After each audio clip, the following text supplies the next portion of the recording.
আলাইকুম ওয়া রাহমাতুল্লাহ।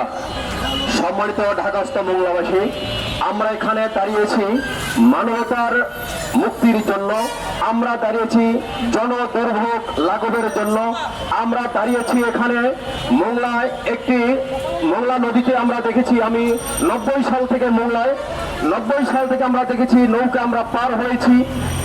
পার হওয়ার সময় একদিক থেকে আরেক দিকে নিয়ে যেত ভাটিতে, জোয়ারে এরকম উজাল ফেলতে, এইভাবে আমরা পার হয়েছি। খুব কষ্টসাধ্য জীবনযাপন আমরা করেছি, কিন্তু আজও পর্যন্ত স্বাধীনতার সেই 54 বছর আজও পর্যন্ত আমাদের মোংলার মানুষের ভাগ্যের কোনো পরিবর্তন আসেনি।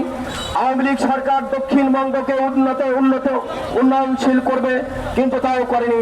আমরা দেখেছি বিএনপি সরকার বারবার এসেছে, তাও কিছু করেনি। অতএব আমরা এই বৈষম্যহীন রাজনীতি বৈষম্যহীন আন্দোলন করে এদেশে বৈষম্যহীন আমরা রাজনীতিতে আমরা আজকে পদার্পণ করেছি। আমরা চাই